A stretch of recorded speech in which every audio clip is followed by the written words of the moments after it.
안녕하세요. 박수경 박사입니다. 자, 외도 심리 8째 편, 외도, 바람, 성 문제를 완벽하게 해결하는 대처 방법에 대해서 강의를 해서 올려드리도록 하겠습니다.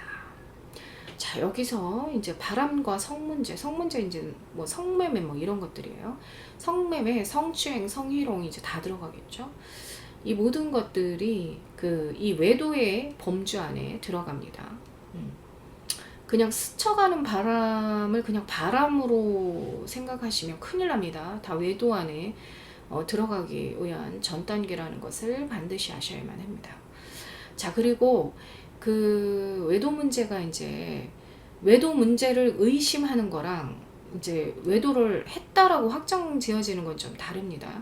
외도 문제를 의심하고 있다. 그러면 이제 외도로 확인하는 것이 가장 중요하겠죠. 왜냐면은 의심만 하고 있는 건 정신적으로 굉장히 힘들어지고 또 정신의 문제가 발생될 수 있기 때문에 의심만 하는 것보다 정확하게 확인하는 것이 굉장히 중요하고, 정확하게 확인을 해봤더니 외도, 바람, 성 문제가 있었다. 이렇게 이제 되었을 때 도대체 이 문제를 어떻게 해결해야 할까? 수많은 이제 부부들의 이제 고민이 여기서 이제 생기게 됩니다. 자, 어떤 분들은 그 외도나 성 문제가 있으면 살지 않겠다, 이런 어떤 확고한 어떤 기준을 가지고 부부관계를 유지해 오다가 실제로 이제 외도나 이런 문제들이 발생을 하게 되면은 실질적으로는 이제 서로 갈라서지 못하고 이혼하지 못하고 계속 이제 고통 속에 놓여 있는 경우가 굉장히 많습니다. 문제를 해결하고 싶은 거죠. 그래서 여러 가지 이제 고민을 하고 주변에 이제 도움을 받게 되는데, 항상 제가 반복적으로 이야기를 하고 있지만요. 최고의 선택은, 진정한 대처 방법은 상대를 통제하는 것이 아니라 내 자신에 대한 트라우마를 치료하는 것이 가장 중요하다는 것을 아셔야 돼요. 자, 그러면 잘못한 사람은 상대 외도한 배우자인데 그 사람이 정신을 똑바로 차리고 변화되면 모든 게 다 제자리로 돌아올 건데, 억울하게 제가 왜 상처를 받아야 되며 제가 왜 치료를 받아야 됩니까? 라고 이제 대부분 이야기를 하시게 됩니다. 자, 배우자가 외도를 하면 상대 배우자는 그 엄청난 마음의 상처, 트라우마가 발생을 하게 됩니다. 여기서 트라우마라는 것은 그동안 내가 살아온 삶 전체가 다 부정화가 된 것입니다. 그러니까 부정화가 됐다는 것은 내가 잘못 살아왔구나, 내가 살아온 방식이 잘못된 거구나, 이렇게 생각을 하시고 새롭게 뭔가를 바꿔가고 새로운 것을 찾으려고 한다는 거죠. 올바로 살아왔고 올바로 뭔가 내가 가치관을 갖고 열심히 살아오신 분들도 배우자가 외도를 하게 되면 내가 뭔가 잘못을 했거나 또는 내가 뭔가 바뀌어야 된다, 이렇게 생각을 하시고, 그렇게 생각을 하시는 분들은 대체적으로 이제 자신의 삶을 열심히 살았고 또 자기가 이제 옳았다고 생각하는 그런 분들이 더 이제 자기 자신을 바꾸려고 노력을 합니다. 근데 이제 문제는 뭐냐면 어떤 그 외도에 대해서 정확하게 알고 내 자신에 대한 트라우마 치료가 된 상태에서 노력을 하면 괜찮은데요. 그게 아닌 상태에서 마음의 상처를 가지고 내 나름대로 이제 남편의 외도가 또는 아내의 외도가 성 때문이다, 그래서 성적인 부분들을 강화시키려고 한다거나, 아니면은 뭐 어떤 외모 상간녀보다 또는 상간남보다 내가 외모가 부족해서 그렇다, 그럼 뭐 성형을 강화시킨다거나, 이렇게 이제 왜곡된 어떤 심리를 갖게 되기도 하고요. 왜곡된 노력을 하게 되기도 하고, 그런 노력들을 하면 할수록 심리가 불안해지고 절대 행복해지지 않는 거죠. 그래서 여러 가지 심리 문제를 동반하기 때문에 외도를 한 것은 그 외도를 한 배우자가 잘못한 게 맞지만, 함께 살아온 배우자로서 열심히 이제 상대 배우자를 믿고 살아온 배우자 입장에서 받은 상처는 그동안 살아왔던 모든 것들에 대한 가치관의 문제와 삶의 의미와 가치, 그리고 상대 배우자에 대한 믿음과 신뢰가 다 깨진 상태에서 상대 배우자가 돌아와서 아무리 노력을 하고 바뀐다고 하여도, 그 다음에 상대 이성과 외도를 중단시킨다고 하여도 엄청난 그런 상처를 가지고 이제 살아가게 되고, 아무리 그 중단을 했어도 외도 문제를 해결하지 못하게 되는, 그리고 이 이후의 삶은 더 큰 심리의 문제, 가치관의 문제가 이제 발생된다는 것을 아시고, 내 자신을 위해서 치유를 먼저 해야 되겠다, 이런 각오를 가지시고 임하시는 것이 최고의 선택입니다. 그 뒤에 이혼을 할지, 그러니까 그 뒤에 치료를 받고 나서 내 배우자는 절대 이건 아니다 싶으면 그때 가서 이혼을 하셔도 되고, 또 그때 가서 어떤 그 상대 배우자 또는 상대 이성을 뭐 응징을 하시든 어떻게 하셔도 되는데, 이 상처를 고스란히 다 가지고 있는 상태에서 뭐 이혼을 준비하시거나 또는 뭐 소송을 하시거나 여러 가지를 하시게 된다면 심리적으로 굉장히 어떤 불안한 그런 행동 패턴들을 보이게 되면서 이제 스스로 이제 갖고 있었던 올바른 가치와 어떤 그 의미들을 많이 상실하시게 되신다는 것을 아셔야 됩니다. 자, 외도, 배우자 외도, 상대 배우자가 잘못한 거 맞습니다. 잘못이라기보다는 심리의 문제가 생겨서 발생이 된 건데, 열심히 살아온 배우자는 잘못이 없습니다. 그럼에도 불구하고 스스로 자책하면서 그 잘못된 부분을 해결하려고 할 때 더 많은 문제들이 이제 발생한다는 것을 꼭 아셔야 됩니다. 그럼에도 불구하고 대부분의 이제 그 부부들은, 상처받은 부부들은 치유에 대한 생각을 거의 하지 못하는 상태에서 너무 아프니까, 그러니까 외도를 한 배우자에 대한 믿음이 아주 굳건했거나 사랑을 많이 했던 그런 부부들은 첫 번째 증상이 분노입니다. 이 분노는 외도를 한 상대 배우자를 괴롭히거나 외도를 중단시키려는 것보다 나도 모르게 마음의 고통을 참고 문제를 해결하려고 노력하는 과정 중에 살려달라는 무의식의 메시지입니다. 너무 아프니까 분노를 하는 거예요. 이게 분노라도 해야 숨이라도 쉴 수 있기 때문에 분노를 하는 거예요. 그래서 외도가 발생이 되면 분노 치유는 반드시 필요하다는 것을 아셔야만 합니다. 이 분노 치유는 이게 지금 남편이랑 이혼을 하거나 아니면은 수시로 분노를 해도요, 이게 하면 할수록 분노가 증가된다는 것을 아셔야 돼요. 이게 지금 이 분노는 최고의 고통의 감정에서 나오는 거기 때문에 거의 통제가 안 되는 거기 때문에 외도를 한 당사자도 아내가 분노를 하니까 우리의 미래는 없다, 그리고 뭐 평생 분노할 것이다, 이런 생각으로 아예 치유도 안 해주시고 회피하고 뭐 이혼부터 해야겠다 이렇게 하시면은, 이거는 같이 살아온 배우자에게 정말 최악의 어떤 그 정신적 상처와 최악의 어떤 그 분노의 감정을 주고 정말 부부로서 하지 말아야 되는 그런 선택을 하시는 거고, 그런 오해를 하신 겁니다. 분노는 외도를 한 배우자를 괴롭히려는 것도 아니고 문제를 해결하려고 하는 것도 아니고, 그냥 고통스럽기 때문에 살려달라는 무의식의 메시지라는 걸 반드시 아셔야 됩니다. 그리고 분노가 치유가 되어야 숨이라도 쉴 수 있기 때문에 내 자신의 회피보다 상대 이성에 대한 어떤 그 아내가 상대 이성을 또는 남편이 상대 이성을 찾아가서 뭔가 문제를 일으킬 거에 대한 걱정보다 더 중요한 것은 이 분노, 내 배우자가 받은 상처에 대한 분노를 치유를 해줘야만 숨을 쉴 수 있다라는 것을 반드시 아시고, 분노 치유할 수 있고요. 그 다음에 분노 치유하면 그 외도한 배우자와 함께 부부 치유를 하시게 되면 행복하게 사실 수 있는 건데, 대부분의 이제 부부들은 그 외도를 한 당사자들은 이 외도에 대한 상처가 어떤 건지 모르기 때문에, 모르니까 외도를 했겠지만 이 분노를, 배우자의 분노를 그냥 방치하는 경우가 굉장히 많습니다. 자, 그럼 이제 방치한 대가로 상처받은 배우자는 맞바람이라도 펴야, 외도라도 해야, 내가 다른 이성이라도 만나서 위로를 받아야 내가 이제 살 수 있기 때문에 맞바람을 생각하게 되고 다른 이성을 만나서 위로받고 싶어 합니다. 너무 힘들기 때문에. 그리고 마음적으로 너무 외로워요.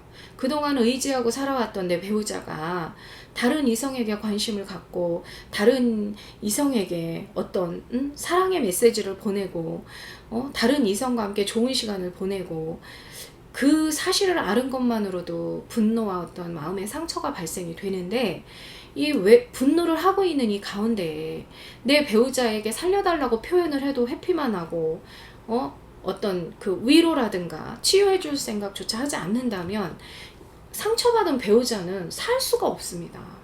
그럴 때 정말 그 맞바람, 다른 사람의 위로 이런 것들이 너무 절실해지고 너무 뭐 고통스럽기 때문에 부모님한테 전화하기도 하고 또 뭐 친구한테 전화해서 표현하기도 하고 결국에는 이 분노 치유가 안 된 그 후유증으로 외도를 하거나 바람을 피거나 다른 이성에게 위로를 받거나 이상한 종교에 뭐 위로받으면서 또 집착하게 되거나 여러 형태의 이제 문제가 여기서 발생을 하게 됩니다. 왜냐하면 너무 외롭고 견디기 힘들고 아프고 그리고 이제 이때 또 가장 강력하게 힘을 발휘하는 게 그 이성한테 위로받는 건데 아내 외도에서는 남자가 이제 다른 여자와 섹스를 한다거나 뭐 성매매촌을 간다거나 뭐 여러 가지로 이제 위로를 받음으로써 남자의 가치관에 이제 심각한 문제가 발생을 하죠. 또 남편 외도에서는 아내가 이제 다른 이성에게 위로를 받는다. 위로 받으면 받을수록 남편에 대한 아픈 감정은 이제 사라지게 됩니다. 그 대신에 이제 그 위로를 해준 그 이성에게 내 자신의 몸과 마음 그리고 아이들의 미래, 재산 뭐 모든 것들이 이제 다 이제 산산조각이 나게 되는 그런 결론을 가지고 이혼까지 가게 되는 거 완전히 파국으로 가게 되는 이런 형태로 가게 됩니다. 그래서 이 맞바람, 외도, 뭐 다른 이성에게 위로 이건 최악입니다. 무조건 하지 말아야 돼요. 이거는. 분노보다 더 나쁜 거고 폭력보다 더 나쁜 거예요. 이거는 그냥 인생이 그냥 통째로 날아가게 되는 그런 일들이 벌어지게 됩니다. 자, 배우자가 분노 치유 안 해주고 너무 외롭다. 그러면 외도 상담 전문가에게 와서 반드시 상담 받으시기 바랍니다. 그리고 자신의 어떤 마음을 지키시고 그 다음에 그 이후에 문제들을 해결하셔도 충분하십니다. 자, 맞바람, 그 다음에 외도, 위로 이런 걸 받아도 이제 속이 풀리지가 않아요. 왜냐면 내가 상처를 받은 것은 지금 외도한 배우자인 거지 다른 사람이 아니잖아요. 그렇기 때문에 결국에는 외도한 배우자가 치료를 해줘야 되고 그 배우자가 위로를 해줘야 되고 그 배우자를 통해서 회복이 돼야 되는데 계속 나가셔가지고 다른 이성과 외도를 지속하시거나 아니면은 이제 위로나 어떤 상처 치유에 외면하시고 회피하신다. 그럼 결국에는 분노를 계속 지속하게 되거나 아니면은 다른 이성에게 위로받으면서 계속 갈등을 하게 되겠죠. 그럼 견디다 못해서 외도한 배우자가 폭력, 폭언, 또 상처받은 배우자도 폭력, 폭언, 그걸 보면서 이제 아이들의 정서 다 망가지죠. 그걸 보고 있는 부모님들 가슴 찢어지죠.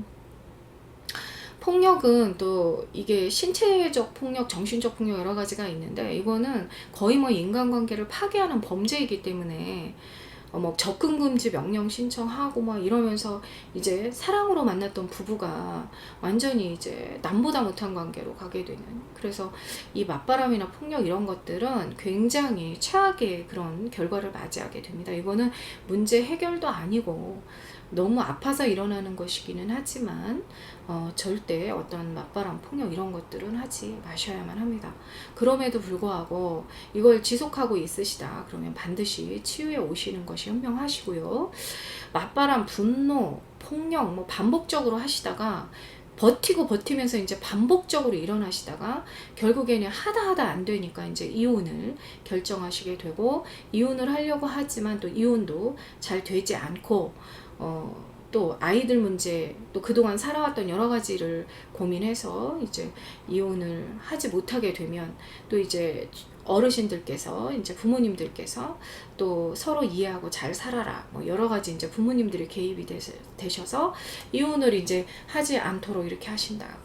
그럼 이제 상대 배우자를 또 이해를 해야 되는데 이게 이해를 한다고 하는 것인데도 이제 노력하면 할수록 이해를 하면 할수록 갈등은 더 심해지고 불안한 감정 또 지속되는 어떤 의심 속에서 이제 고통을 받게 됩니다.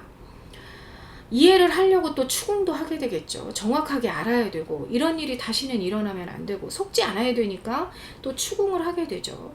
추궁을 하고 이해를 시키려고 또 말을 하고 이 과정에서도 엄청난 왜곡된 상처와 감정이 만들어지기 시작해요. 그리고 분노, 아프면 또 분노하게 되고 이 문제를 또 해결해 보려고 또 이해를 시키고 추궁하고 또 이혼하자고 이제 또 그랬다가 폭력했다가 나가서 또 다른 이성을 만난다고 또 협박을 했다가 뭐 여러 가지 이제 막 반복적으로 일어나시다가 결국에는 외도를 한 배우자도 견디지 못하고 회피를 하게 되고 또 상처받은 배우자도 더 이상 이제 이렇게 하다가는 문제가 생길 것 같으니까 이제 방법이 없죠. 그러니까 이제 참고 살아가자. 내가 참는 수밖에 없지. 내가 다 떠안고 가자. 이렇게 이제 생각을 하시고 이제 참기 시작하면 분노가 더 커지죠. 이제 분노하다 지쳐서 참는 상태는 이제 우울증, 조울증, 공황장애 뭐 여러 가지 이제 심리적인 문제와 신체화 증상을 동반하면서 고통 속에 놓이게 되고 그럴 때마다 이제 종로에서 뺨 맞고 한강에서 사투리 하듯이 상대 배우자에게는 뭐라고는 안 하는데 이제 아이들한테 분노를 하거나 부모님 또는 직장 동료 지나가는 사람들한테 괜히 짜증내기 막 이런 형태로 나타나기 시작합니다. 참는 것도 나 하나만 참는다고 되는 것이 아니라 또 이게 그 감정을 참는 게 굉장히 힘들죠. 그러니까 어떤 형태로든 이 감정들이 바깥으로 이제 표출이 되게 되면서 인간관계에 많은 문제 또는 자신의 어떤 정서적인 문제를 동반하게 됩니다. 자, 용서를 하기 위해서 또 여러 가지 방법들을 우리가 이제 또 쓰시죠. 용서하는 방법도 여러 개가 있습니다. 뭐 편지를 쓰기도 하고 무릎 꿇고 빌어라 아니면 종교적인 측면으로 아니면은 이제 내가 그 용서를 하겠다라고 생각하고 그 외도 문제에 대해서 더 이상 신경을 쓰지 않고 나름대로 문제를 그 상대 외도한 배우자에게 이제 네가 알아서 문제를 해결하고 나는 자식과 열심히 살겠다 그러면서 무언가 열심히 이제 자신의 삶에 몰입하면서 살아갑니다. 근데 이제 이 용서라는 것이 결국에는 문제를 해결하는 것이 아니라 내 마음 편하자고 하는 거기 때문에 외도 문제가 이제 반복적으로 일어나는 원인이 되는데 반복적으로 외도 문제가 이제 일어나게 되면 더 이상 용서가 안 되겠죠. 그럼 이제 또다시 갈등하게 되고 그 다음에 이제 막 복수심 내가 그 용서를 해줬는데 정신 못 차리고 또다시 같은 이성과 이제 외도를 하면서 뭐 10년 뭐 15년 막 이렇게 끌었다. 용서할 수 없다. 그럼 이제 복수심이 만들어지겠죠. 복수심은 그 상대 이성을 찾아서 가서 뭐 폭언, 협박, 뭐 직장에 알리기, 뭐 그쪽 배우자에게 알리기 뭐 여러 형태로 나타나는데요. 이렇게 이제 이런 복수들은 결국에는 이제 그 외도한 당사자한테만 복수가 되는 게 아니라 또 그 상대 측의 가족들이 있죠. 그쪽 가족들까지 이제 상처를 주게 되는 그런 이제 문제들이 발생을 하게 되고 또 내 스스로가 그 복수를 하는 과정에 잃는 것들이 굉장히 많게 됩니다. 내 자신에 대한 또 그 상처, 가치관 이런 것들이 또 많이 이제 문제가 발생을 하게 됩니다. 그래서 복수는 심리가 완전히 치유되고 나서 철저하게 뭐 준비를 해서 이제 복수를 하시던가 하셔야 되는데 그렇지 않은 상태에서는 결국에는 이제 함께 무너지게 되는 인간관계가 거의 이제 파괴되게 되는 그런 형태가 이제 발생을 하게 됩니다. 그리고 이런 어떤 복수의 심리들은 이게 복수를 한다고 해서 없어지는 게 아니고요. 하면 할수록 심리가 과감해지고 이상해집니다. 그래서 이 복수라는 것도 우리가 잘 생각을 해보셔야 해요. 어떻게 보면은 굉장히 그 전문가가 이제 상담을 하셔가지고 내 자신도 지키고 또 외도를 한 당사자 또 상대편까지 이제 다 지키면서 우리가 살아갈 수 있는 방법을 찾을 수 있으면 좋은데, 이 복수는 이제 잘못하면 나를 중심으로 해서 모든 사람들의 그 삶이 파괴되기 때문에 신중해야 되는 거죠. 그 다음에 이제 하다 안 되면 이제 우리가